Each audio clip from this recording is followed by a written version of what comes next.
자, 이렇게 되면 에너지가 상쇄되지 않으면, 손실되지 않으면은 결국 똑같은 역학적 에너지를 가질 거라 여기까지 도달한다라는 거죠. 선생님, 초등학교 때부터 이 생각을 좀 자주 했었는데, 차가 막 막히고 이러니까, 여기서 만약에 아주 많은 이런 그 원형 도로가 있다면, 여기서 엘리베이터로 쭉 올렸다가, 그 다음에 엔진을 끄고, 브레이크만, 어쩌다가 브레이크만 밟고 이렇게 간다면, 최대한 부산 가까이는 가겠는데, 이런 생각을 해본 적이 있었어요. 그래서 아주 많은 도로가 이렇게 고속도로가 이렇게 만약에 생겼다면, 그래도 여기 땅에서 서울에서 부산 가는 것보다는 엘리베이터 올리는 게 실제로 손실되는 그 에너지가 좀 많이 줄어들기 때문에, 왜냐면 공기장을 엄청 받잖아요. 땅으로 이렇게 가다 보면. 그리고 물론 위에서도 공기장이 있습니다만은, 그리고 땅에 정지 마찰력이 에너지 손실을 안 일으킨다 하는데, 실제로 음, 그냥 시동 끄고 있으면은 가다가 멈추기도 하고, 그래서 최대한 여기서 떨어뜨리면은 이 정도까지는 가지 않을까, 뭐 이런 생각을 해본 적이 있었는데, 아니면 애초에 처음부터 소울을 좀 더 높은 곳까지 올려놓고, 여기서 떨어뜨리고, 부산에서도 높은 데서 떨어져서 좀 낮은 서울로 좀 도달한다라든지, 뭐 이런 식으로 좀 생각해 본 적은 있었어요. 아, 내 생각은 이거였다. 요렇게 가는 거였다. 서울에서 부산까지 이렇게 가는 거였다. 그 부산에서 서울 오는 거는 또 반대 차선이 있어서 요렇게 또 가고. 요러면은, 어, 그, 엔진 끄는 게 의무가 되면서 최대 속도를 내는 것도 전부 다 비슷비슷하고 막 이런다면 참 좋을 텐데. 자, 이런 생각 해본 적은 있습니다만은 같이 한번 볼게요. 자, 파이는 3이라고 두고 풀어봅시다. 먼저 얘가, 여기서 보기에는 아까 전처럼 그렇게 오르막 내리막처럼 보이지 않고 이 평탄한 것처럼 보이지만 실제로는 이렇게 내려갔다가 올라가는 구조로 돼 있기 때문에 시동을 꺼도 갑니다. 자, 진공열차라고 합니다. 그죠? 진공열차. 공기장도 없어요. 그래서 모든 마찰을 무시한다. 자, 이렇게 되면 여기에 어떤 물체가 있다고 생각하면, 자, 여기 그 높이가 있긴 한데 큰 탑을 세웠다고는 하지만, 큰 탑을 세웠다고 하지만 지구 반지름이 워낙 클 거예요. 이 큰 탑 같은 경우도 지구 반지름에 비해서는 아주 작을 거야. 그래서 여기에 지구 중심이 여기 어딘가 있다고 하면, 지구 중심이 있다고 하면 여기까지의 길이를 R이라고 두고 진자 운동을 생각해 보면 되겠다. 자, 먼저 이쪽 한쪽으로 mg가 작용하죠. mg가 작용해요. 이 물체가 움직이는 건 이쪽 방향으로 움직이잖아요. 이건 뭐 x 방향이라고 둬볼까요? 자, 그러면 각도가 세타가 됐을 때 얘가 받는 그 힘에 의해서 운동 방정식을 적을 수 있을 거고, 적는다면 mx2 닷. 자, mx2 닷이 자, 어떤 힘을 받느냐? mg의 요쪽 성분을 받는 거지. mg의 요쪽 성분. 사인 성분이네요. 사인 성분. 그죠? 자, 근데 x가 보자. x를 어떻게 해야 될까? 음, 자, 여기를 기준으로 합시다. 평행점 여기잖아요? 평행점이 여기이기 때문에 x의 방향을 조금 수정을 해볼게요. 자, 평행점에서부터 떨어진 거리를 x라고 합시다. x라고 해요. 그럼 이쪽 방향으로도 떨어진 거리가 x가 되겠다, 그지? 자, 어쨌든 왼쪽에 있는 물체이기 때문에 평행점에서부터 떨어진 거리가 여기 어떤 x만큼이 있을 거야. x만큼 있을 거야. 그러면 mx2-라고 하면 어 x가 작아지는 방향으로 지금 원래 그 쌤이 위에 적은 x의 벡터 방향과 반대 방향으로 지금 mg 사인 세타를 갖고 있지요. 그래서 mg 사인 세타. 자, 이 마이너스는 x가 평행점에서부터의 거리인데 작아지는 방향이라서 마이너스를 한 겁니다. 자, 요거 사인 값을 따지고 보면 사인 값이 뭐냐? 사인 값이 여기 기호로 나와 있습니다. r분의 x네요. r분의 x. r분의 x. 그치? 그러면 전개를 쭉 해보면 mx2 닷 반대로 넘겨볼까요? 그럼 플러스가 되면서 mg r분의 x는 0 이렇게 되겠네. 우리 많이 봤던 거네요, 이거. 자, m 날리고 m 날리면 결국 여기 x 앞에 있는 요 값이 당연히 뭔지 알지요? 요거 오메가 제곱입니다.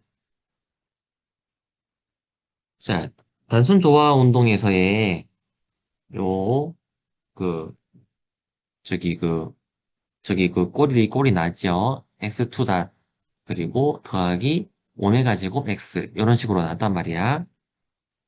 자, 그러면 이때 주기값이라는 것은 오메가 분의 2파이였잖아요. 자, 집어넣으면 결국 2파이 오메가 역수 취해야 되면서 루트 씌워야 되네요. 그래서 G분의 R 이렇게 나옵니다.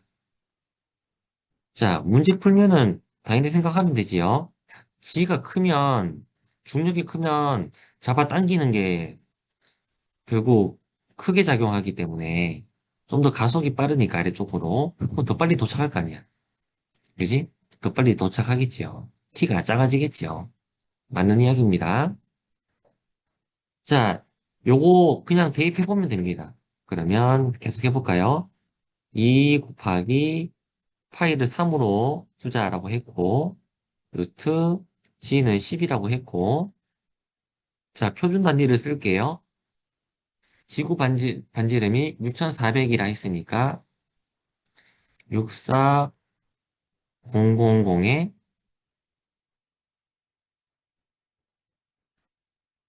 000 비터가 되겠다, 그지?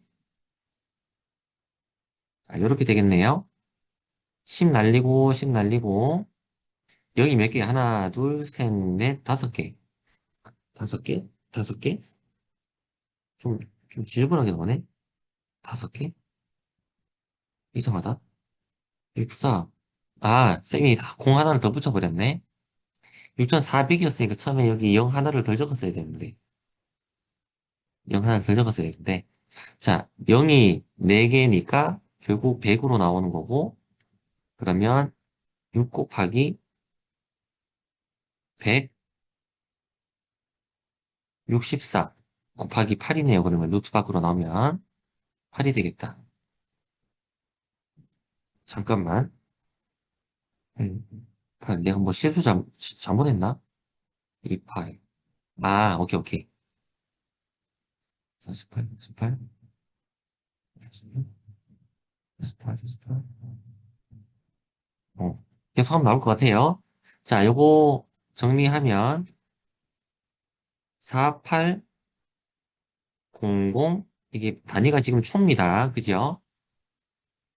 초입니다. 자, 요거, 지금 주기가 4800초야. 그러면 서울에서 부산 갔다가 다시 돌아오는 게 T란 말이지. 근데 여기서 구하라고 한 것은 서울에서 부산 한번 가는 거를 말하는 거기 때문에 결국 2분의 t를 구하라. 주기의 2분의 1 값을 구하라. 라는 거죠. 그래서 왕복하는 게 아니라 한번 가는 거기 때문에 그러면 저거 4,800을 나누면 2,400초가 되는 거고 요거 3,600보다는 작으니까 1시간은 안 되네. 그럼 60으로 나눠볼까요? 60으로 나누면 2400 초가 자 1분에 60초입니다. 1분에 60초예요.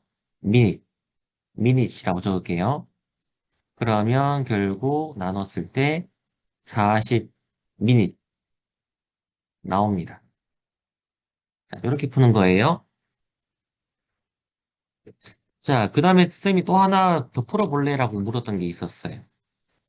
지금 문제는 서울에서 부산까지라고 말했는데, 원주에서 서울까지는 똑같은 방식으로 하면 어떻게 될까를 물었습니다. 아까 전에. 자, 이 거리를 쌤이 일부러 안 준 게 힌트예요. 거리도 안 준 거 어떻게 구하라고 하지라고 하면 의심을 하기 때문에 그때부터 한번 보기 시작하면 주기라는 것이 요거의 함수잖아요. 그죠? x의 함수가 아니란 말이야. 그래서 지구 반지름은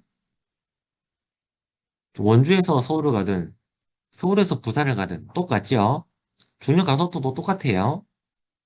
그렇기 때문에 원주에서 서울을 간다 하더라도 똑같이 40분이 나옵니다. 자, 왜 이런 일이 생기냐? 왜 이런 일이 생기냐? 탑의 높이가 달라지기 때문에 그래요. 자, 예를 들어 서울에서 원주까지는 이렇게 되겠다. 더 가까우니까 이렇게 되겠네. 그려볼까 한번? 이렇게 그려졌겠지. 그지? 요걸 주변에서 살고 있는 우리가 봤을 때는 이렇게 생겼을 거야. 이렇게. 땅이 이렇게 생겼을 거라고. 그래서 서울에서 내리막으로 오는데, 원주로 오는데, 내리막이 가파르지도 않아요. 아까 전에 서울에서 부산까지는 여기 타워의 높이가 꽤 높았는데, 서울에서 원주는 요 왕복할 때는 높이가 그렇게 높지가 않아요. 그래서 속도가 느린 거예요. 속도가 느리면서 짧은 구간 가는 거나, 그 다음에 속도가 빠르면서 긴 구간을 가는 거나 똑같다는 거지.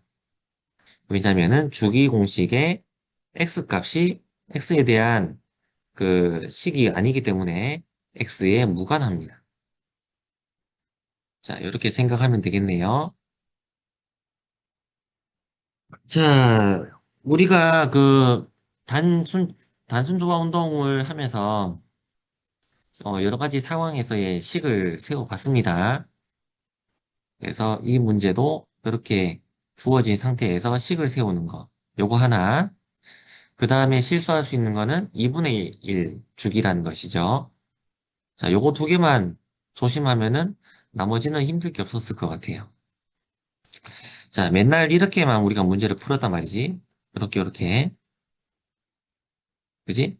그렇게 해서 중력 작용했을 때 이쪽 방향으로 힘이 작용하고 이런 말을 했는데 여기서 이동하는 방향으로의 벡터를 수평에서부터 떨어진 거리로 x의 벡터를 잡고 풀었다라는 겁니다. 그래서 여기 단진종에서의 우리 했었던 그 공식에서 이 공식을 왔다 갔다 비교하다 보면 아, 이렇게 하는 거구나 감이 있을 겁니다.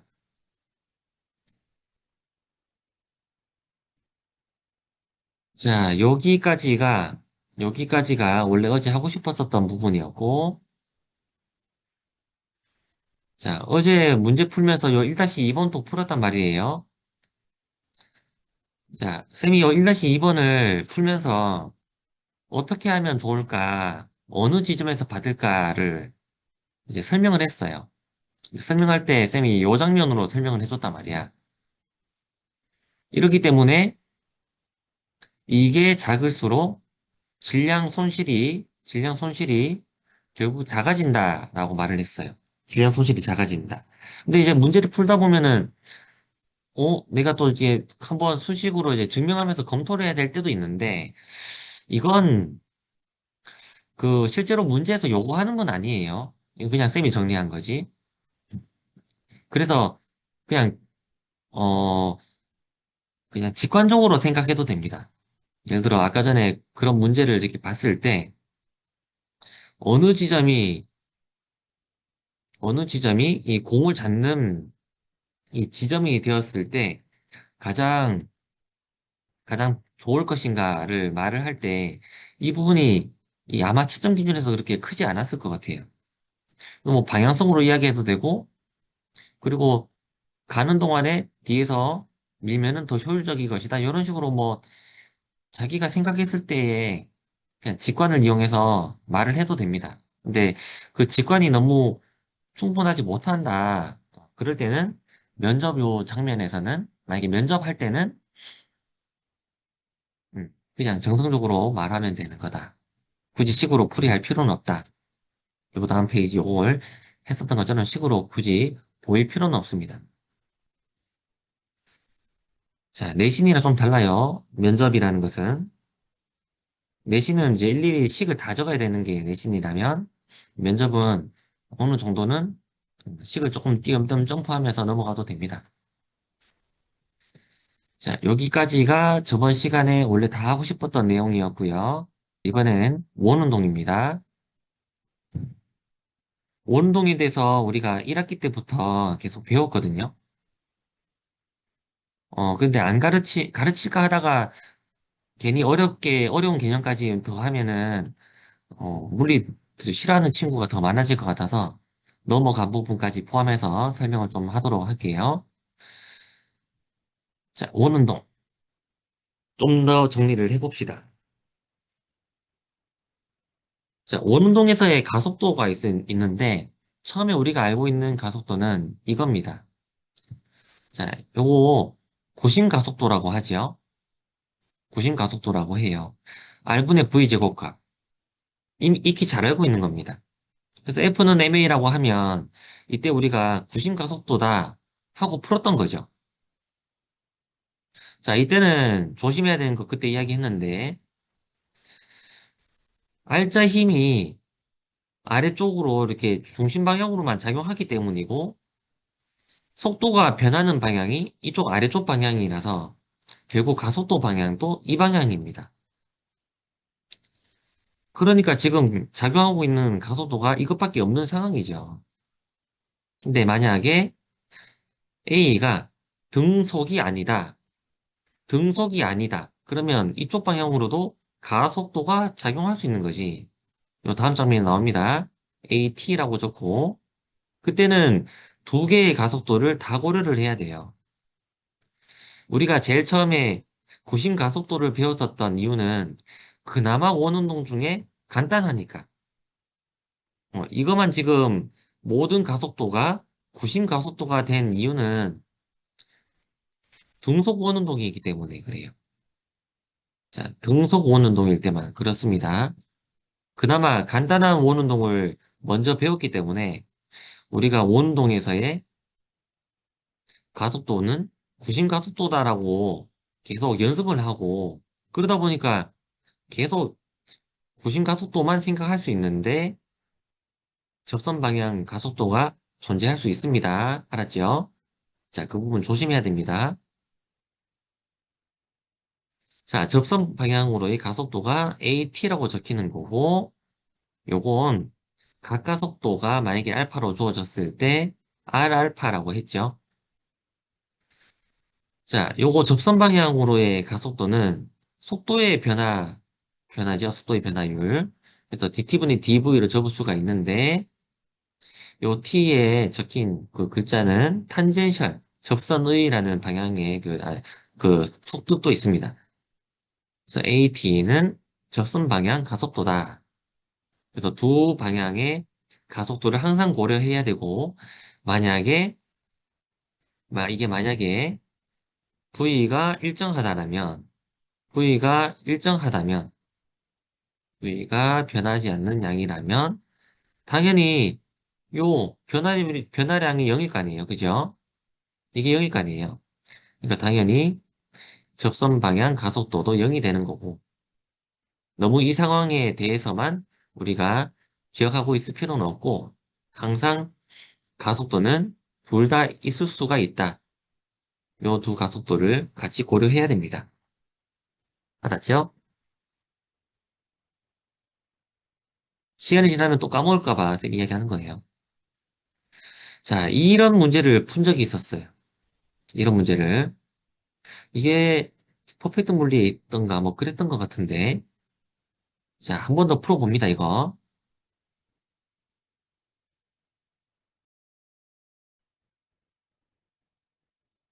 자, 다시 녹화했어요.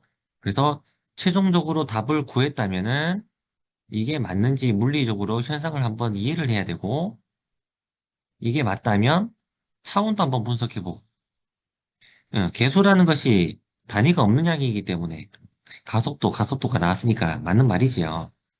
그래서 문제에 나와 있는 대로 구해버리면은 결국 5분의 루트 5가 나옵니다.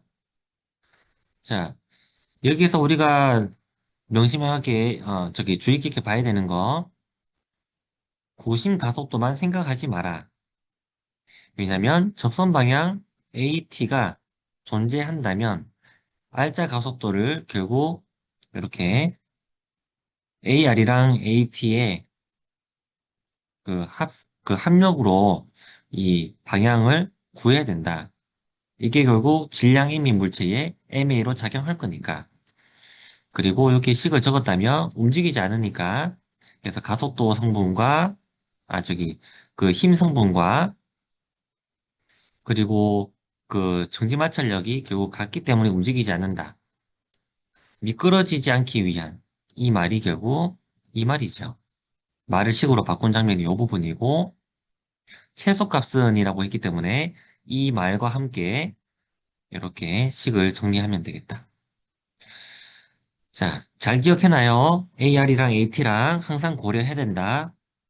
항상 등속 오운동만 하다 보니까 AT를 무시할 수 있는데, 그러다 보면 깜빡할 수 있어요. 자, 쉬는 시간 좀 가지면서 이 문제 풀 시간을 주겠습니다. 1번 문제, 2번 문제 같이 풀어봅니다. 중력 가속도는 계속 10입니다. 자, 그러면 시간을,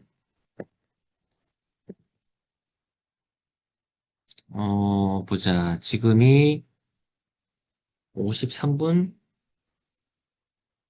어, 11시 3분에 시작하겠습니다. 이 문제, 11시 5분에 할게요. 문제 풀이 시간도 필요하고, 현실 갔다 올 사람, 가 사람 갔다 오세요.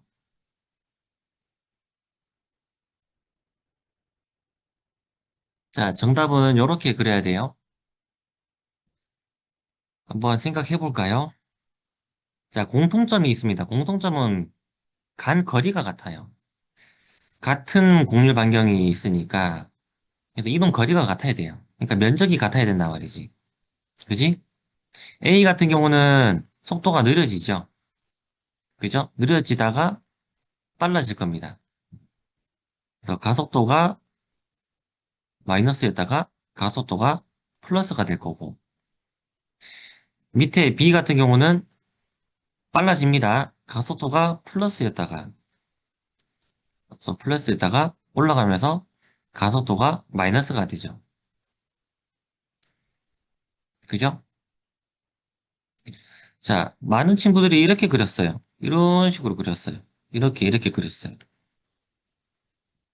이러면은 면적이 다르잖아요. A 면적이랑 B 면적이랑 달라져 버리잖아. 그지? 그러니까 당연히 이동 거리는 똑같습니다. 이동 거리가 같으면서 그 가속도의 크기를 생각하며 기울기를 좀 고려를 해보면 A부터 볼까요? 여기 어떤 경사면이 이렇게 있으면 여기에서의 가속도가 있을 거란 말이야. 당연히 아래쪽 MG가 있고 이때 만약에 각도가 세타라고 하면 이쪽 반대 방향으로의 힘이 작용하지요. mg 사인 세타만큼이 작용한단 말이야. 그지? 뭐 이렇게 구체적으로 하지 않아도 알 수는 있어요. 이게 가속도가 점점 작아진다라는 것을. 그래서 A 같은 경우는 기울기가 음수입니다. 느려지니까요. 음수인데 각도가 점점 작아지니까 결국 가속도도 점점 작아지도록, 즉 기울기가 점점 작아지도록 그려주면 돼요. 그럼 이렇게 그릴 수밖에 없지. 그 다음 여기서는 빨라지잖아요. 점점. 자, 가속도가 플러스긴 한데 플러스면서 커져야 됩니다. 그러니까 기울기를 점점 이렇게 높이면 이렇게 되는 거죠.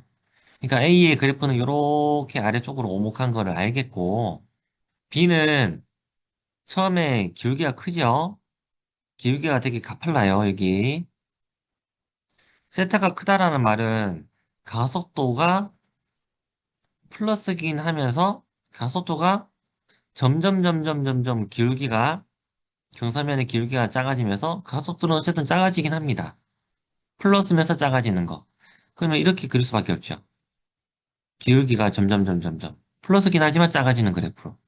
그러니까 위로 볼록한 그래프를 그려야 되는데, 이동한 거리가 같으려면 면적이 같아야 되니까, 결국 면적이 같도록 그림을 그리기 위해서는 오목한 애는 멀리까지 가야 되고, 볼록한 애는, 볼록한 애는 여기 위에 면적이 넓으니까 조금만 가야 돼요. 그래서 TA, TB를 비교할 수가 있습니다. 그러니까 당연히 B가 먼저 도착한다라는 거죠. B가 먼저 도착합니다. 낚으려고 냈던 문제인데 진짜 다 똑같이 이렇게 해버렸네. 먼저 이 문제를 해석하기 전에 답을 먼저 정했나 봐. 그러니까 이렇게 하지. 신기하네. 자, 그 다음 두 번째 문제 봅시다. 초기 속도가 같아요. 4m per s. 초기 속도가 4m per s로 같다고 합니다. 여기도 4죠. 웅덩이의 최대 속도가 5다. 자, 여기에 웅덩이의 최대 속도가 5라고 합니다. 언덕길에서의 최소 속도는 얼마인가? 예, 여기에서의 최소 속도를 묻고 있네요. 공률 반경은 같고라고 말을 했는데 어떻게 풀리는지 한번 볼까요? 자, 먼저 웅덩이길에 대한 정보가 나와 있으니까 여기에서 역학적 에너지 보존을 써볼게요. 왜냐면 지점이 딱 두 개잖아. 출발할 때, 도착할 때 이 지점이니까 이 반경이 이렇게 원이다 아니다 뭐 이런 것도 자세히 나와 있지도 않아요. 그죠? 그러니까 여기서의 두 과정은 중요하지 않고 처음과 끝 지점을 내가 알고 싶은 거야. 그러니까 이 에너지 보존을 쓰는 거죠. 그 처음에 에너지를 여기를 높이 h가 있다고 하고 mgh 위치 에너지로 처음 에너지 그리고 처음 운동 에너지 나중 운동 에너지 정보가 다 있습니다. 그래서 h를 알 수 있다. 그 말은 여기도 똑같은 h다 라는 말이죠. 자, 이번에는 언덕길에서의 속도도 알아보라 하니까 언덕길에서의 식도 한번 세워볼까요? 그러면 높은 곳에 있을 때의 역학적 에너지 그리고 처음 역학적 에너지 정리하면 나머지 다 나와 있습니다. H도 아까 구했기 때문에 그래서 V만 남게 되고 결국 정리하면 나옵니다. 자, 어떤 친구가 안 그래도 쌤한테 이게 완전한 원인가 뭐 묻긴 했는데 과정이 필요했으면 과정이 필요했으면 그렇게 뭐 중요한 자료긴 하지만 과정이 필요한 게 아니라 처음과 끝 과정이 필요 없는 것이기 때문에 에너지 보존 쓰면 바로 나옵니다. 자, 어떻게 보면은 여기 언덕에 아니면 웅덩이의 이 형태를 문제에서 주지 않은 것 자체가 과정이 중요하지 않다. 그래서 에너지 보존으로 풀어라는 것을 좀 암시하기도 합니다. 알았죠? 자, 그러면 이 문제도 한번 풀어보자. 자, 시간 줄게요. 한번 풀어봐요.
자, 정답이 60cm가 나오면 됩니다.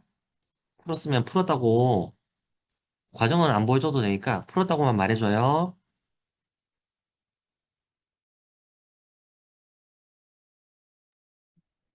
자, 같이 보자. 자, 방구면을 떠나는 높이. 자, 여기서 어떤 공식을, 왜 그 공식을 쓸지 아이디어를 생각하느냐, 그거 좀 이야기를 해볼게요. 일단, 구면으로 내려오기 때문에 이 과정에서 변하는 속도를 알기에 이 속도가 막 변할 거잖아. 이 속도 변화를 알기가 어려워요. 왜냐면 적분을 해야 되잖아요. 순간순간 적분을 해서 이까지 쭉 마지막 최종 속도 값을 알아야 되는데 적분 안 쓰고 쉽게 할 수 있는 방법은 뭘까? 만약에 여기가 이제 그 구면에서 떨어지는 순간이 h라고 했으니까 이 그림의 이 순간이 떨어지는 순간이라고 하면 접촉이 떨어지는 순간이라고 하면 처음 순간과 마지막 순간 이렇게 두 개가 있으니까 역학적 에너지 보존을 써야겠다 생각한 거고 그리고 떠난다라는 말이죠. 떠난다라는 말. 떠난다라는 말을 에너지 보존으로 쓸 수가 없잖아요. 떠난다라는 말을 이해하려면 힘의 작용으로 알아야 되기 때문에 F는 M으로 해야 되는 거죠. 그래서 그 두 가지 방법을 생각해내야 되겠다. 먼저 작용하는 모든 힘을 그림으로 그렸어요. 중력 작용하지요. 그 다음에 수직 강력 작용하지요. 이게 답니다. 그런데 움직이고 있는 방향과 거기에 직교하는 다른 방향으로 힘을 분해를 하면 되겠다. 자, 먼저 내려가는 방향은 이쪽 방향. MG 중에 면의 수직한 방향도 있죠. MG 사인 성분입니다. 맞아요. 사인 성분이 맞죠? 맞아요. 그리고 수직 항력이 있죠. 만약에 좌표계를 여기서 요렇게, 아이고, 요렇게 그린다면, 자, 이동하고 있는 방향을, 뭐, X축 방향, 수직 방향을 Y축 방향이라고 하면, 지금 Y축 방향으로는 알짜 힘이 있을까 없을까? 자, 얘가 지금 에너지 보존 먼저 해볼게요, 그냥. 높을 때랑 좀 낮을 때 에너지 보존을 쓰면, 나중 역학적 에너지가 처음 역학적 에너지다. 자, H 같은 경우는 여기 세타가 나와 있으니까 R이랑 사인의 관계가 있네요. 그렇게 집어넣으면 바로 나오고, 그러면 여기서는 V는 일단 나옵니다. 그죠? 근데 세타를 몰라서 그렇지 V는 나옵니다. F는 MA를 해봅시다. 아까 분해했었던 힘을 통해서 알아볼까요? 자, 여기 R자 힘이 있습니다. R자 힘이 있어요. 있어야 구심 운동을 하는 거죠. 지금 원 운동을 하기 위해, 이거 영 아닙니다. 그죠? R자 힘이 요거야. R자 힘이 무슨 역할을 하냐? 등속 원 운동 하게끔 구심력 역할을 해주잖아요. 그죠? 자, 요거 연립하면 끝납니다. 그러면 떠나는 순간이라는 말을 힘으로 표현을 해야 되는데, 떠날 때 수직 항력이 0이 될 겁니다. 그래서 n에 0을 집어넣으면, 그리고 v 제곱을 여기 대입을 하면 n 없어지고 v 제곱 넣으면 결국 세타만 남을 거예요. 자, n 날아가서 이렇게 적었고 v 제곱 대신에 2분의 m 날리는 상태에서 이렇게 적었습니다. 자, 요거 약분할 거 약분 다 하면은 결국 사인 값이 3분의 2가 되는 거고 사인 값이 3분의 2라는 말은 여기가 90도니까 여기가 60이 되어야 3분의 2가 되겠다, 그지? 그래서 결국 h의 높이를 알 수가 있습니다. 자, 문제 풀고 쌤이 꼭 하라 했던 거 있죠? 그거 꼭 하세요, 여러분. 왜 에너지 보존 썼을까? 왜 운동 방정식 썼을까? 어, 에너지 보존을 안 썼다면, 여기서 연속적으로 변하는 이 가속도와 속도를 알 수가 없다. 물론 접근하면 됩니다. 근데 구하기 힘드니까요. 그래서 처음과 끝 지점에 대한 정보를 바로 알 수 있는 것이 바로 에너지 보존이다. 떠나는 순간이란 말을 이해하려면 결국 면에서 이제 붙어 있다가 떨어진다는 말은 수직 항력이 0이다라는 거기 때문에 힘을 비교해 봐야겠다. 그래서 F는 MA를 한 거죠. 자, 이거는 실수하면 안 되는 부분이에요. 이거 0 아닙니다. 그죠? 자, 이렇게 한번 정리를 해야 새로운 문제를 봐도 여기서 내가 어떤 공式쓸 것인지 빨리빨리 생각이 나고 당연하게 그런 생각이 들면은 이제 문제 빨리 풀게도 될 거예요.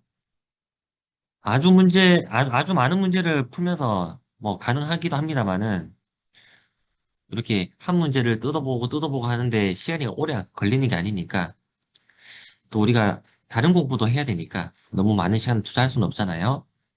최대한 한 문제 풀고 넘어가기 전에 내가 저 생각 왜 했지? 꼭 떠올려야 됩니다. 자, 그러면 이제 조금 새로운 것도 좀 배워보려고 하는데 그 전에 우리 1학년 때 배웠었던 거랑 약간 연속적으로 해야 될 게 있습니다. 그래서 복습 먼저 좀 해볼게요. 중력이 작용하면 결국 원운동을 하잖아요. 오늘 주제가 원운동이잖아요. 자, 요거는 1학기 땐가 한번 했었던 부분이긴 한데, 외부 힘이 한일. 자, 이게 말이 좀 다릅니다. 이게 뭐냐면, 교재를 보다 보면 어떤 교재에서 이렇게 말을 해요. 중력이 한일, 중력에 대해 한일. 이렇게 이제 다르게 문구가 적혀져 있는데, 이거 두 개 같은 거 아닙니다. 중력이 한일은 말 그대로 물체가 있을 때 중력이 mg잖아요. 그죠? 그러니까 만약에 h 높이를 내려왔다. 그러면 중력이 한 일이 mgh가 되는 거야. 내려올 땐 그렇게 되죠. 올라간다. 만약 올라가고 있다. 그러면 쏘아진 속도 때문에 올라갔다. 그러면 중력은 아래쪽으로 작용하고 높이는 h니까 위쪽 방향이죠. 이때는 또 mgh가 마이너스가 되는 거예요. 그래서 이게 플러스가 되기도 하고 마이너스가 되기도 합니다, 이게. 자, 중력에 대한 일은 뭐냐? 중력이 작용하는데 어떤 물체가 있어요. 중력이 작용하는데도 불구하고 내가 여기에 대해서 일을 해줬다라는 거예요. 이건 외부 힘이 한 일을 말하는 거예요. 만약에 중력이랑 같은 크기로 힘을 주잖아요. 그러면은 얘는 알짜 힘이 0이니까 갖고 있었던 속도가 변하지 않을 거예요. 계속 똑같은 속도를 유지를 하면서 어떤 높이로 올라가겠다. 그럼 중력에 대해서 한 일이 뭐냐면은 결국 외력이 한 일을 말하는 거예요. 외력이 한 일을 말합니다. 자, 외력이 일을 해버리면 무슨 일이 일어나냐? 외력이 일을 해버리면은 결국 어떤 개가 있는데 이 개에 역학적 에너지가 있었을 거 아니에요. 그죠? 근데 외력이 일을 해주는 거야. 그러니까 외력에 의한 일을 받게 되면 결국 이 개는 에너지가 커지겠죠. 그죠? 결국 얘는, 결국 얘는 역학적 에너지가, 머케닉 에너지가 커집니다. 자, 이런 뜻입니다. 이거는. 자, 외부 힘이 한 일. 쭉 아까 전에 방금 이야기했던 것처럼 중력에 대해서 일을 해요. 그럼 mg의 힘으로는 들어 올려야 되겠죠. 그렇게 해서 결국 이 개의 역학적 에너지가 증가했을 거야. 그 증가한 만큼이 바로 mgh였다. 왜? mg로 h만큼 들어 올렸으니까 외부에서 해준 일이 공급해준 역학적 에너지만큼이 되니까 mgh가 됐다. 자, 이렇게 해서 중력 위치 에너지 공식을 알아도 됩니다. mgh. 자, 일정한 속도로 계속 쭉 가고 있으니까 운동 에너지는 안 변했죠. 그 위치 에너지만 변했을 거니까 해준 일이 결국 역학적 에너지 증가량, 즉 그게 중력 위치 에너지로 저장이 됐다. 이게 좀 더 간단합니다. 간단하기는. 자, 결국 운동 에너지 변화가 없어서 해준 일이 중력 위치 에너지 증가에 쓰인 거죠. 그 다음에 중력이 한 일로 생각해도 똑같이 중력 위치 에너지 공식을 알 수 있어요. mg가 작용해서 h만큼 내려왔다. 그러면 중력이 한 일이 결국 mgh다. 여기서는 일과 에너지의 관계를 알 수 있어요. 해준 일이 이만큼이다. 해준 일이 이만큼이다. 그러면 이것이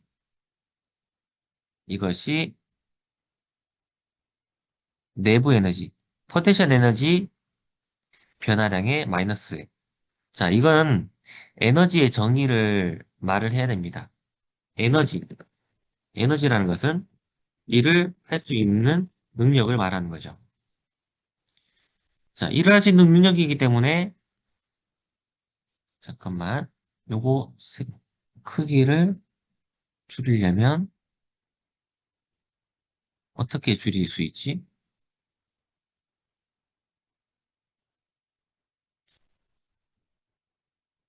아까는 크기 줄여봤는데, 이 글자 크기 이거. 자, 이렇게 할게요, 그냥. 자, 에너지란 것은 일을 할 수 있는 능력이기 때문에 에너지가 감소한 만큼이 1로 가는 거죠. 그래서 감소한 만큼이기 때문에 앞에 마이너스가 붙는 거예요. 자, 이렇게 일과 에너지의 관계를 통해서 가지고 있었던 그, 그, 저기, 포텐셜 에너지가 작아진 만큼이 일을 했기 때문에 이 관계를 통해서도 역시 위치 에너지 공식이 MGH라는 것을 알 수가 있습니다. 그래서 어떻게 정의를 해도 상관없는데 아마 왼쪽이 중학생들도 이해하기가 괜찮을 것 같고 오른쪽은 고등학생 돼야 이해를 할 수 있을 것 같아요. 둘 다 상관없습니다. 자, 중력의 한 일이 결국 중력 위치 에너지 변화량의 마이너스다. 위치 에너지가 감소한 만큼 한 일이 생겼다. 이 말입니다. 자, 이걸 가지고 우리가 행성의 탈출 속도도 구했단 말이에요. 자, 문제 풀려면, 쌤이 만든 문제를 풀려면 이것도 해야 됩니다. 처음에 V로 발사를 합니다. 그렇게 해서 결국 아주 무한대까지 간다. 무한대까지 가서 멈춘다. 이게 바로 행성을 탈출했다는 거지. 자, 기준은 아무 때나 둬도 되죠. 포텐셜 에너지 0을. 처음 발사했을 때의 역학적 에너지는 요거였는데, 2분의 mv 제곱이었는데, 자, 여기에서 그 다른 에너지 또 추가가 돼야 되죠. 위치 에너지 추가가 돼야 됩니다. 자, 어떻게 하는지 봅시다. 위치 에너지 변화량이 마이너스 1이다라고 했잖아요. 마이너스 W. 그래서 W로 이렇게 표시를 했고, 자, 요 FR은 중력입니다. 당연히. 중력이 한 일에 대해서 아까 전에 마이너스 요 전 화면 있잖아요. 요거. 중력이 한 일 하면서 EF가 중력이었단 말이야. 그지? 그래서 요 화면에서도 요 F가 중력입니다. 이게 중력이에요. 자, 요거 무한대에서 중력이 여기 R까지 갖고 왔다고 치자. 여기 어떤 거리 R만큼 떨어진 곳에 왔다고 치자. 자, 어떤 거리 스몰 R만큼 떨어진 곳에 물체가 있다고 생각해 볼게요. 그러면 무한대에서부터 R까지 끌고 온 거야. 무한대에서 R까지 끌고 오는 동안 중력이 한 일이 결국 내부 에너지의 어, 감소량이랑 같다라고 이야기했던 거죠. 자, 이 F라는 것은 중력이고 DR이라는 것은 여기서부터 떨어진 거리가 벡터가 이쪽 방향이 R 벡터기 때문에 F 방향이랑 반대입니다. 그래서 여기 내적을 하게 되면 결국 반대 방향이 되는 거예요. 그래서 마이너스가 결국 플러스가 된 겁니다. 내적이 풀렸죠? 자, F가 뭐냐? 만류인력이죠. 자, 만류인력 식을 적으면 결국 R 제곱분의였는데 R 제곱분의 뭐뭐였잖아. 요거 적분을 해보면 결국 마이너스 R분의 1 값이 나오죠. 그거대로 쓴 거예요. 그러면 요거 대입을 해볼까요? 대입을 해보면 R 넣고 빼기 요거 넣으면 결국 요 값이 나오는 걸 알 수 있어요. 자, 이게 뭐냐? 위치 에너지 변화량이다. 위치 에너지 변화량은 또 뭐냐? 위치 에너지 변화량은 자, 요거 잘 써야 됩니다, 여러분. 요거 무조건 잘 써야 돼요. 이게 아주 중요합니다. 왜냐면 이걸 그냥 이렇게 적는 친구들이 있어요. 위치 에너지는 이런 식으로. 자, 여기서는 다행히도 R 값이 플러스이기 때문에 여기서는 문제는 없어요. 근데 확실하게 차이를 알려고 할 때 나중 포텐셜 빼기 처음 포텐셜을 해야 되잖아. 나중 포텐셜 빼기 처음 포텐셜을 해야 되는 거예요. 다행히도 여기 앞에 있는 게 우리가 알고 싶은 게 플러스이기 때문에 여기서는 문제 없습니다. 하지만 전기력에서 문제가 생깁니다. 자, 결국 이 값이 이렇게 정리가 됐어요. 그 말은 어떤 거리 R만큼 떨어진 곳이 있다면 그때의 위치 에너지는 mgh 하면 안 됩니다. mgh 값은 이게 계속 일정하게 중력이 작용할 때죠. 한마디로 지표면 근처예요. 지표면 근처에서는 계속 mg로 작용하는데 지구에서부터 꽤 떨어져 버리면 이게 일정하지가 않단 말이지. 그지? 결국 R 제곱분의 GMM을 해야 돼요. 이게 R 값이 일정하지가 않다고. 그래서 많이 떨어졌을 때는 이렇게 해줘야 됩니다. 그렇기 때문에 우리가 계속 이런 식으로 지금 식을 전개하고 있는 거고. 자, 요거를 그래서 우리가 얻었어요. 요걸 얻었다면 역학적 에너지 보존으로 탈출 속도를 알 수가 있는데, 자, 여기 지점에서 한번 알아볼까요? 역학적 에너지는 보존됩니다. 그런데 무한대에서 역학적 에너지가 얼마인지를 한번 봐요. 무한대를 포텐셜 에너지 0 잡았죠? 그 속도를 0을 잡았어요. 무한대에서 멈췄다. 이게 0이란 말이죠. 이게 지금 0이란 뜻이에요. 그러면 발사할 때 여기서도 역학적 에너지는 0이 되어야 할 텐데 식을 적어보면 발사할 때입니다. 지구 반지름. 지구 반지름이 이제 R이 됐죠. 어떤 속도로 가야 가지고 있는 위치 에너지랑 연산해서 결국 역학적 에너지가 0이 될까? 요걸 결국 V로 정리한 것이 이거였고 이게 바로 탈출 속도다라고 이야기를 했었어요. 이걸 내가 그때 시험 문제 안 낸다 하고 되게 설명을 했었던 것 같아요. 자, 이게 탈출 속도가 되는 거지. 근데 참고로 그런 건 있어요. 탈출 속도보다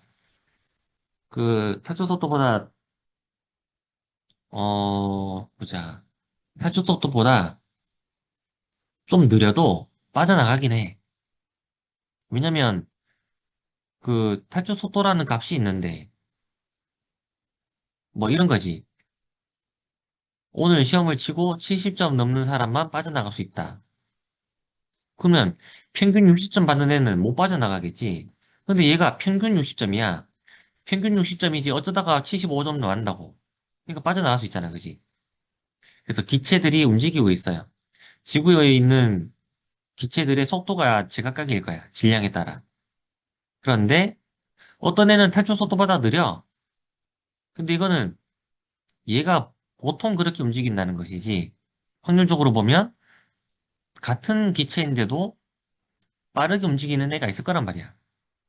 그러니까 빠른 애가 이 탈출 속도보다 더 빠른 애들은 평균적으로는 낮더라도 좀 더 그 중에서 빠른 애는 날아가 버린다는 거야. 그래서 탈출 속도보다 실제로는 좀 느려도 빠져나갑니다. 자, 참고하시고. 자, 역학적 에너지 한번 봅시다. 자, 이 부분은 고급 물리책에는 있습니다. 자, 그러면 위치 에너지는 아까 전에 마이너스 G 8분의 mm을 했고, 얘가 만약에 공전을 하고 있다고 해보자. 자, 공전하고 있어요. 이것까지 그려줘야 되겠다. 공전하고 있어요. 그러면 운동 에너지 공식을 이렇게도 적을 수가 있는데, 왜 이렇게 적을 수 있냐? 중력이, 만류인력이 구식력 역할을 하잖아요. 그러니까 결국 V제곱 대신, MV제곱 대신 여기 R을 나눠버리면 여기 R 하나가 없어지니까 이렇게 된단 말이야. 그러니까 MV제곱 대신 이걸 집어넣어 봐요. 그럼 이렇게 되잖아요. 정리하면, 정리하면 이렇게 됩니다. 이건 뭐 외워야 되는 공식은 아니에요. 근데 아까 전에 배웠던 요거 있죠? 요거는 좀 외워야 되는 공식이에요. 요거는 외워도 되는 공식인데, 총 역학적 에너지 그거는 굳이 외울 필요는 없어요. 왜냐면 이게 간단하게 이끌어낼 수 있으니까. 자, 그런데 역학적 에너지가 결국 R에 대한 함수다. 이렇게 생각하면서 이렇게 생각해 버릴 수도 있어요. 공전하는 위성의 역학적 에너지는 떨어진 거리에만 관계. 이만은 속도에 무관. 자, 이렇게 생각할 수도 있는데요. 이건 아닙니다. 당연하죠. 여기 식을 한번 봐요. V가 R의 함수예요.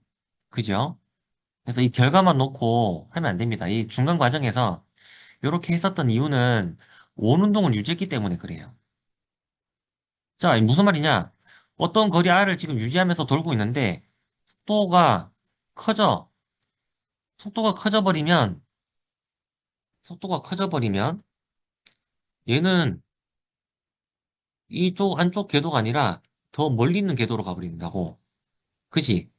그래서 등속 원운동을 유지할 때만 이게 성립을 하는 겁니다. 그래서 속도에 무관하다라고 말하면 안 돼요. 속도가 달라지더라도 계속 R을 유지한다 이게 아니란 말이야.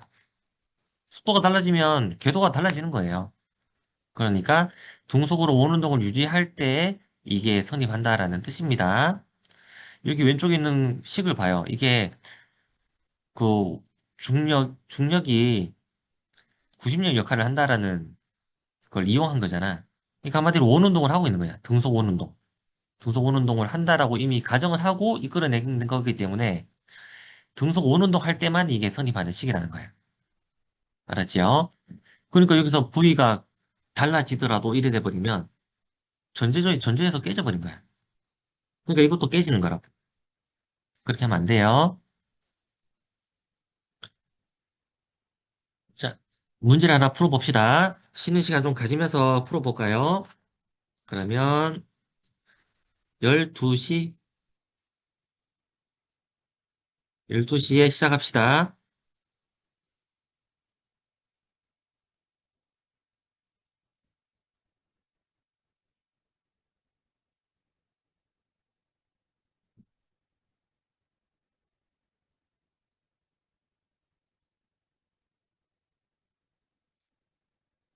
만율력 상수는 언제든지 써도 됩니다, 여러분.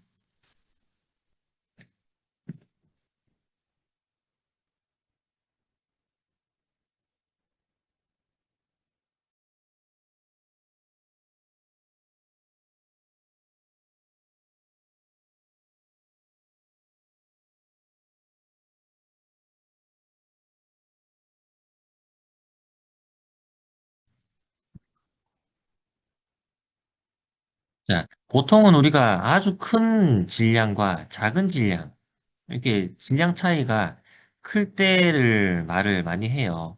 근데 쌍성처럼 질량 크기가 그렇게 크지 않을 때도 있습니다. 그럴 때는 얘가 이렇게 공전한다, 이렇게 근사하기가 좀 힘들어요. 왜냐면 얘도 같이 공전을 해버리니까요. 실제 달과 지구도 서로를 돌고 있는 거죠. 근데 지구는 무거우니까 조금 움직이는 거고, 달은 크게 움직이는 거죠. 그러니까 조석 간만의 차가 하루에 두 번 생기는 거지. 예를 들어, 이게 지구야, 이게 달이야, 그럼 달이 공전한다, 이렇게 말합니다. 근데 지구도 실제로는 이렇게 공전을 하잖아요. 그죠? 그러니까 달 쪽에 가까운 쪽은 중력 때문에 이렇게 물이 이렇게 쏠리게 되고, 그러니까 만조가 되는 거지. 밀물 말이야.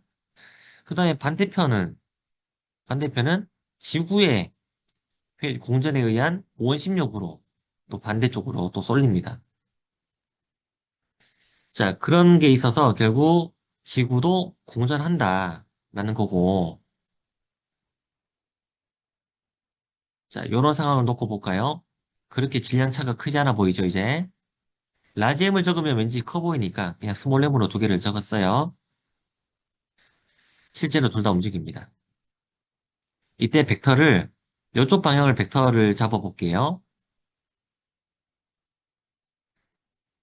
자, 이 F1, 2라는 것은 1에 작용하는 힘입니다. from B, from A입니다. from 2입니다. 2에 의해서 1에 작용하는 힘입니다. 그 말은 이쪽 힘을 말하는 거죠. 만류력 여기 쪽이에요.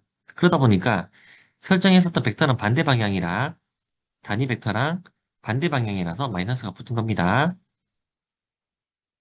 자, 이때 R 벡터, 이 단위 벡터를 이렇게 적을 수도 있고, R 제곱분의 단위 벡터 이렇게 할 수도 있죠. 근데 이렇게 적어도 돼요. 왜냐면 이 R 벡터라는 것 자체가 크기가 R이면서, 크기가 R이면서 R 방향으로의 단위 벡터를 말하는 거기 때문에 결국 R 나누면은 또 제곱이 되니까 결국 이게 같은 거예요. 그죠? 이렇게 다 적은 이유는 우리한테는 요게 익숙하다. 근데 이제 우리 전개는 이렇게 하려고 해요. 자, 여기서 R 벡터라는 것은요, 상대적인 위치 벡터입니다. 자, 여기에서 어떤 기준점이 여기 어딘지 몰라도 여기 0이 있다 치자. 참고로 우주에는 기준이 없습니다. 여기가 예를 들어서 R2 벡터야. 그러면 이건 R1 벡터인 거지. R1 벡터인 거지. 그러니까 요거 두 개를 빼면 결국 R 벡터가 나온다. R 벡터가 나온다라는 거지. R 벡터 나온다는 거예요.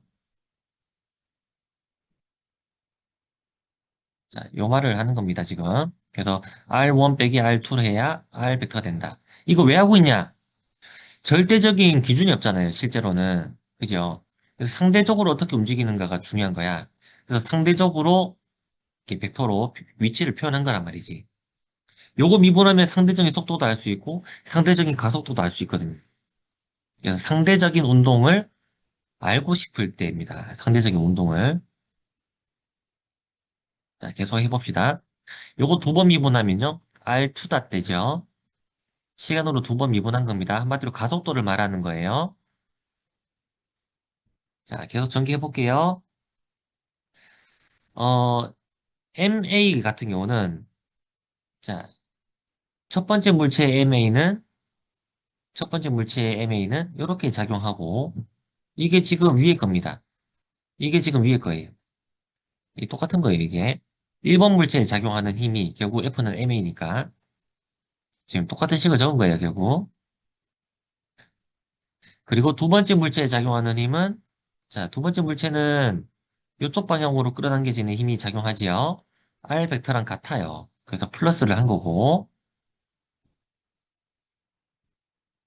자, 그러면 R2 닷은 어떻게 되냐? R2 닷은 어떻게 되냐, 결국. R1 투 닷, R2 투 닷 하면 되는 거지, 그지? 그러면 M1, M1, M2, M2 없애면 결국 R1 투 닷이 이렇게 적히는 거고, R2 투 닷은 이렇게 적히겠네. 그지? 자, 그러면 계속 전개를 해보면 자, 요거 마이너스 마이너스 앞으로 빼고 질량들 다 몇 개 더 있어요, 그냥. 자, 이게 지금 뭐냐. R2-라는 것은 상대적인 위치가 지금 R 벡터잖아요. 요만큼 거리가 지금 상대적인 떨어져 있는 거리야. M2를 만약에 기준으로 둔다면, 이걸 기준으로 둔다면, M1이 어떻게 움직이고 있는가에 대한 위치 벡터가 R 벡터란 말이야. 근데 이 R2-라는 것은 M2가 기준이 되었을 때 M1이 어떤 가속 운동을 하느냐라는 거예요. 상대적으로. 자, 그 벡터가 이렇게 표현이 됐네. 우리가 알고 싶은 건 그거예요. 내가 지금 기준이 M2야. 그럼 저기 멀리 있는 M1이라는 애가 어떤 가속 운동을 하느냐야. 뭐 이쪽이 될 수도 있죠. 어떤 가속 운동을 하느냐야. 자, 그러면 어떤 힘을 줬길래 가속 운동을 하냐? 그래서 F는 MA 꼴로 바꿔봅시다. F는 MA 꼴로 바꿔봅시다, 이제. 자, F는 MA 꼴로 구하기 위해 여기 앞에 질량에 해당하는 어떤 임의의 뮤 값을 곱했는데 그 값을 곱하면 결국 뭐가 돼야 되냐? 이거 만류력이 돼야 되죠, 만류력. 그죠?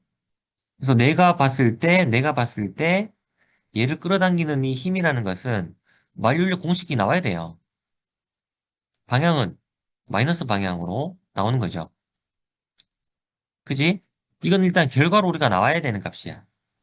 F는 MA, F는 MA 꼴로 만든 거야, 지금.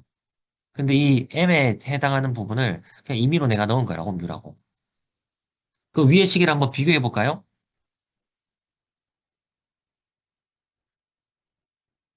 자, 요거 똑같은 겁니다. 이거는 R 벡터를 풀이하면 이렇게 되는 거죠.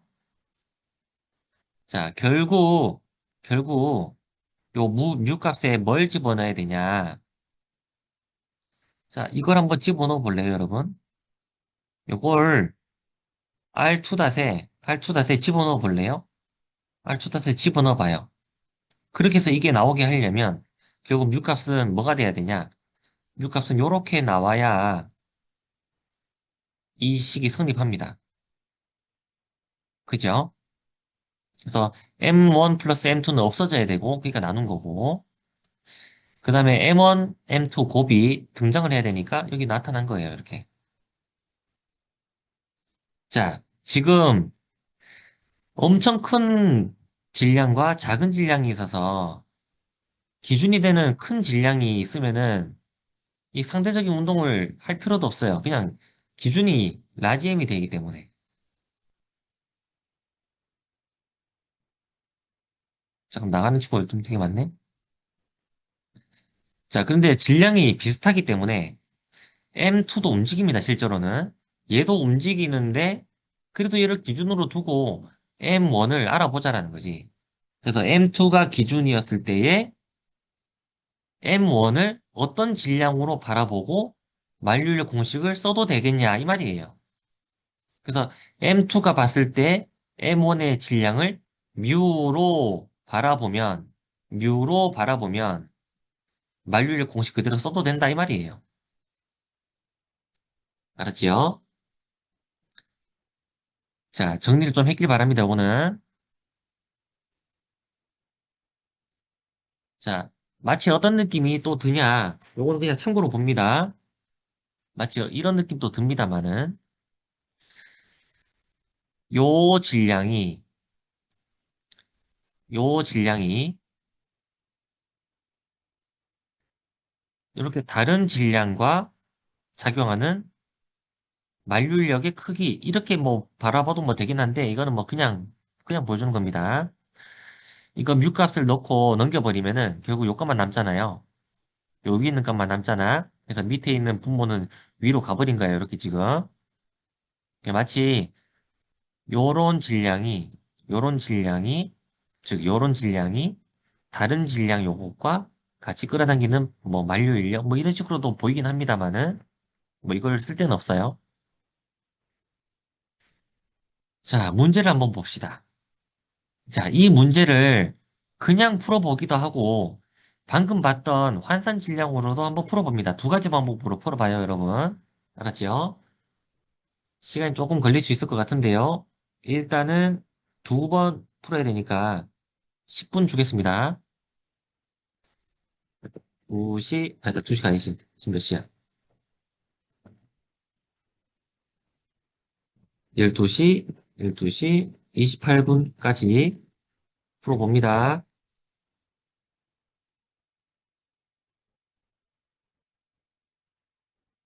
자, 아까 전에 쌤이 그 말을, 참, 이거를 좀 고쳐야 된다.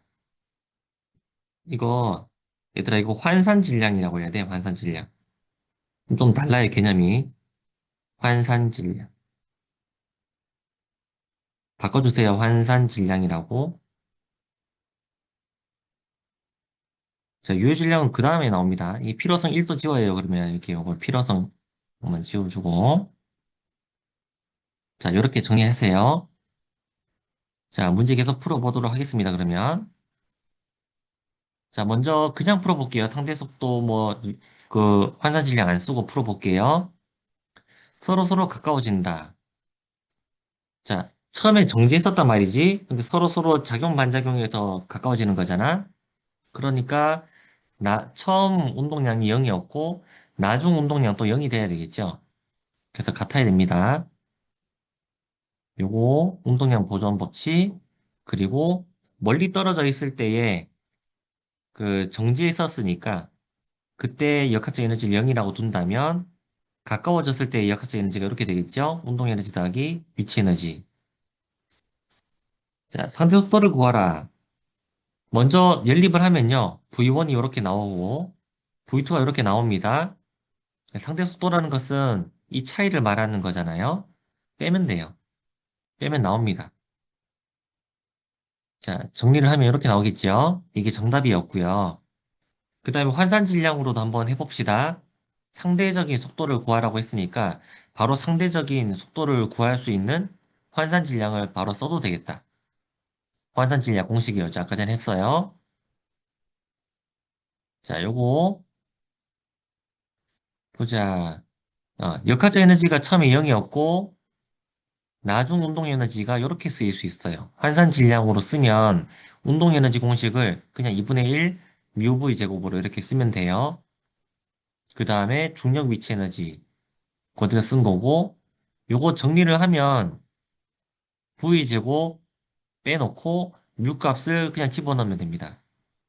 그런 뒤에 없어질 거 없어지면은 결국 같은 정답이 되는 걸 알 수 있어요. 자, v 제곱 풀면은 루트 들어갈 거 아니에요? 그죠? 루트 갈 거니까 똑같은 결과가 나옵니다. 그래서 상대 속도를 구할 때 기준을 둘 중에, 둘 다 움직이고 있을 때 둘 중에 하나에 대해서 기준을 삼고 상대적인 운동을 알고 싶다라면 이렇게 환산 질량을 쓰는 것도 괜찮다라는 겁니다. 자, 환산 질량 말고 이제 유효 질량이라는 것도 있는데요. 자, 쌤이 잠깐만 요것도 없애야 돼 그러면. 필요성 요것도 없애야 돼요. 환산 질량의 유효 질량이 조금 달라요. 이거 없애주고 요거 4로 고쳐줘요. 4, 유효 질량이야. 그냥 없애야겠다, 내가. 바로 없애볼게요.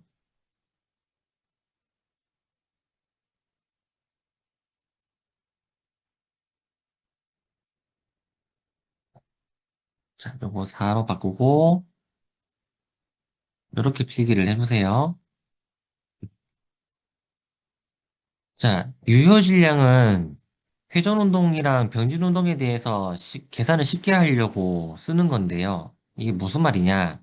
우리 이거 수업 시간에 했었던 것의 일부입니다. 근데 이걸 유효 질량이라고 부르는 것 뿐이에요. 뭔지 볼까요? 먼저 역학적 에너지 보존으로 누가 더 먼저 도착하는지를 우리가 했었습니다. 그래서 중력 위치 에너지가 나중 운동 에너지로 전환이 된다.